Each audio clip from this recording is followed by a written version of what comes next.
بسم الله الرحمن الرحيم. اللهم صل وسلم وبارك على سيدنا محمد وعلى آله وصحبه أجمعين. السلام عليكم ورحمة الله وبركاته. ازيكم حبايب قلبي؟ عاملين ايه؟ يا رب تكونوا بخير وفي أحسن حال. جاية لكم بقى النهاردة بفيديو، يعني مش عايزة أقول لكم ده الفيديو المنتظر. أول مرة أعمل الملوخية بالجمال والحلاوة والطعامة دي. ان شاء الله هوريكم بقى النهارده ايه الغلطات اللي انا كنت بعملها الاول عشان كده ما كانتش بتطلع حلوه. تعالوا كده نشوف الفيديو بالراحه ويلا. دي كده مشترياتي النهارده. بصوا، دي حزمتين ملوخيه، بس ايه، الحزمه التانية جوه اهي، حزمه ب5 جنيه. ان شاء الله تبقى حلوه، لسه هعملها. بصوا بقى يا جماعه، احنا جبنا ملوخيه النهارده. انا جبت حزمتين، دي حزمه اهي، دي كامله لسه اهو، ما قطعتش منها حاجه. ودي الحزمه دي مش حزمه طبعا، دي انا كانت زي دي بس انا قطفتها. بصي، قطفتها كده اهي. فكنت هنا عايزه اوريكم ازاي بنقطف الملوخيه. عشان في ناس كتير ما بتعرفش، لازم وانتي بتقطفي الملوخيه، بصي يعني هناخد كده عود اهو، النهارده نعمل مع بعض ملوخيه. ناخد عود، اما تيجي تقطفي الملوخيه بصي، اول حاجه الورق المخرم ده بيبقى وحش كده، او الاصفر والاسود ده بيبقى وحش بيترمي. طيب تاني حاجه تاخدي الورقه الحلوه دي النظيفه دي الجميله دي كده اهي، دي هاخدها. وانا باخدها مش هقطعها من هنا، بصوا عايزه بس اوريها لكم. وانا باخدها مش هقطعها، مش هاخد الورقه بس الحته دي كده كده، لا غلط. انا هاخدها من تحت، من العنقود بتاعها ده، من العرق ده. ليه هاخدها كده؟ بتبقى من العرق كده، تمام اهو. مش هاخد الورقه بس، ليه؟ عشان العرق ده بيعمل لها عرق. مش عارفه، بيعمل عرق كده في الملوخيه، فبتبقى طعمها حلو. تمام. ولما يكون في كذا واحده جنب بعض زي دول كده، يعني قرطه كده واحده كده، مجموعه كده مع بعض اهي. فانا ممكن اخد المجموعه دي كلها كده، بصوا معلش عشان ايه بايد واحده اهي اهو، ممكن اخدها كده كلها كده مع بعض تبقى حلوه. فلازم تاخدي العرق ده، العنقود الصغنن ده او العرق ده لازم تاخديه. لكن العرق الكبير ده طبعا ايه، بنرميه ده. فانا هنا هكمل تقطيف. انا كنت قطفت واحده اهي، طلعت ما شاء الله الورق بتاعها حلو. بصوا بقى النهارده انا هقول لكم يعني التفاصيل للملوخيه. بص، اما نيجي نغسل الملوخيه لازم نغسلها كتير قوي. ودي بتغسليها بصي، تنشليها كده، سيبيها منقوعه في الميه وتنشليها. يعني بصي زي ما انا باخدها كده، او لو عندك مقصوصه، عندك بتاعه البطاطس تلميها بيها كده صفايه ومصفى كده. لكن ما تحاوليش تاخدي من تحت، لان انا هوريكي تحت كده الطينه بتبقى مترسبه تحت في الطبق. بصي من تحت ازاي، فانتي تاخدي من فوق الوش عشان الطينه ما تطلعش معاكي تاني. طبعا هتكرري الموضوع ده بقى كذا مره كذا مره كده، تنقعي وتطلعي، تنقعي وتطلعي لغايه ما الملوخيه تبقى الميه بتاعتها بيضه. وانتي بتطلعي كده تحطيها في المصفى تتصفى من ميتها وترجعيها في ميه نظيفه. بصوا انا كده قعدت اغسل فيها لغايه ما الميه بقت نظيفه جدا. ممكن بقى لما تبقى نظيفه كده تحطي لها شويه خل وتسيبيها منقوعه شويه، وبعد كده يبقى خلاص. خدتها بقى وحطيتها في المصفى وسبتها تتصفى. وادي بقى جه الخطوه اللي بعد كده، ان انا هخرطها بالمخرطه. انا هحطها اول حاجه في الصينيه الحلوه ديت علشان اخرطها. الصينية دي يا جماعة أحطه في صينية ألمونيا، أو الأحسن كمان الاستانلس. بس اوعوا تحطوا تخرطوها في مصفى، اسمها ايه دي، أو قصدي صينية بلاستيك. البلاستيك وانتي بتخرطي كده هيفتفت معاكي، البلاستيك بتاع الصينية اللي انتي بتخرطي فيها هيفتفت معاكي وهيجي في الملوخية وانتي هتاكليها، فتبقى غلط قوي. وانتي دايما بتخرطيها تلمي كده حواليكي. تعالي كده نشوف.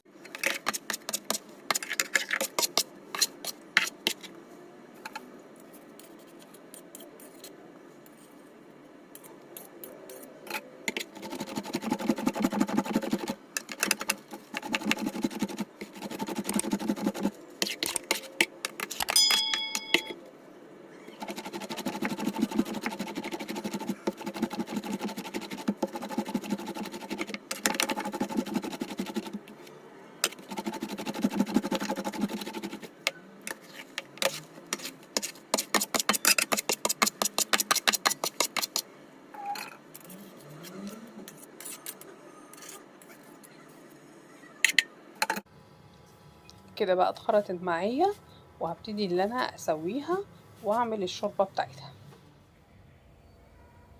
دي التوابل اللي انا هحتاجها. هحتاج كزبرة ناشفة وملح وفلفل وحتتين توم زي دولت، ومعاكي صينية او طاسة زي دي. اول حاجة كده هجيب بصلاية وافرمها، ممكن تحطيها في الكبة تتفرم قوي، وبعدين احط شوية ملح او شوية فلفل، وبعد كده هبتدي ان انا ادعكهم بايدي كده لغاية ما يوصلوا للشكل ده. احط شوية مية كده، وفي المية دي بقى اللي هعملها شوربة. احط شوية كزبرة، توم، حتة سمنة حلوة، ويا سلام بقى لو كانت سمنة بلدي تبقى رائعة. ده بقى يا جماعة دي الشوربة اللي احنا هنعملها. احنا هنا هنعمل ملوخية أرديحية يا جماعة، من غير ولا لحمة ولا فراخ ولا جمبري ولا أي حاجة. هسيب بقى الشوربة تفضل تغلي كده مع بعض شوية، وممكن كمان البصل لازم تقطع صغير قوي عشان ما يبقاش باين. ممكن تفرميه في المفرمة أو في الكبة. دي كده الملوخية اللي معايا، هبتدي ان انا احطها بقى. وبصوا بقى يا جماعة، انتوا ممكن هنا يعني توطوا قوي على الملوخية لغاية ما تتفكك منكم، والكلاكيع كلها، الكتل تتفكك كلها. وكمان يا ريت تقلبوا بمضرب البيض، اللي هو المضرب ده بتاع البيض، هيبقى احسن علشان يفكك الملوخية عن بعضها. لازم تبقي موطية عليها خالص، لان الملوخية مش لازم تغلي معاكي خالص. وممكن هنا كمان يا جماعة بقى، الحاجات دي اللي انا بقولكوا عليها هي اللي هتخلي الملوخية ناجحة، لان انت لو عليتي عليها الملوخية هتسقط منك. وانا بكون هنا مجهزة جنبي طاسة فيها توم، فيها حتة سمنة خلاص، وهبتدي ان انا ابتدي ان انا اسيح. بصوا هنا الملوخية اهي، الملوخية هنا اتفككت خالص وانا لسه موطية عليها. وعلى العين التانية كده هحط الطشة بتاعت الملوخية. طبعا ان انتي تحطي شوية كزبرة ناشفة وحتة توم في الملوخية وهي بتتعمل في الشوربة يعني بتاعتها، ده بيديها طعم حلو قوي قوي قوي قوي. حطوا لي لايك يا جماعة، حطوا لي لايكات لايكات لايكات، وقولوا لي شاطرة شاطرة شاطرة ان انتي حقيقي ظبطتي لنا الملوخية المرة دي. عايزة اقول لكم الملوخية طالعة جميلة، وتأكدوا ان اي حاجة بقولها لكم النهاردة في الفيديو بتبقى من العوامل اللي بتنجح الملوخية. انا كده التومة حمرتها شوية في السمنة، وحطيت معلقتين كزبرة. ولما بتكتري السمنة والثوم والكزبرة كده وتقلبيهم مع بعض، الطعم بيبقى حلو قوي. كل ما تكتريهم كل ما يبقى حلو، بس طبعا مش هتكتريهم زيادة عن اللزوم. لغاية ما اللون يوصل معايا كده للون الذهبي، انا مش هحرقهم. كل ده انا كنت لسه مولعة على الملوخية. هبتدي بقى خلاص اللون وصل للون الذهبي ده، هبتدي ان انا احطهم على الملوخية، اكون طافية بقى على الملوخية خلاص، وهحط عليها الطشة بتاعتك. عايزة تشهقي بقى انتي اشهقي براحتك، انا مش بشهق ولا حاجة يا جماعة. انتوا شهقوا انتوا. بصوا الطشة الجميلة الحلوة ديت، ياه ياه ياه ياه ياه، هي دي سر نجاح الملوخية. حطوا لي لايكات يا جماعه، افكركم اهو، حطوا لي لايكات واكتبوا لي تحت شاطره شاطره شاطره. عايزه اقول لكم ان الملوخيه دي ما قعدتش معايا، ما دخلتش التلاجة اصلا، لان طعمها كان تحفه بصراحه. ما شاء الله ما شاء الله ما شاء الله. وانا مبسوطه قوي النهارده. بفكركم يا جماعه، بفكركم ان انتوا تتفرجوا على الفيديو وتشوفوا كل الغلطات اللي انا كنت بعملها، والحاجات اللي انا اكدت لكم عليها فيها هي دي. بصوا بقى، ده العرق اللي انا كنت بقول لكم عليه، ان الملوخيه كده لما تطلعيها وتنزليها تبقى متصله كده ببعضها، عامله زي ما يكون عامله زي ما يكون بتمط. ده العرق اللي انا كنت بقول لكم عليه في الاول. علشان كده في الاول كنت بقول لكم حاولوا اللي انتم ما تقرطفوا الملوخيه، تقطفوها ويبقى فيها العرق بتاعها ده، العنقود الصغنن ده اللي بيخلي الملوخيه فيها عرق. انا كده عملتها معاكم بقى، وجربوها وقولي لي ايه رايكم في طعمها. وما تنسونيش يا جماعه في اللايك والاشتراك، وان شاء الله باذن الله تابعوني على الفيديوهات كلها، واشوفكم على خير وبالهنا والشفا، والسلام عليكم ورحمه الله وبركاته.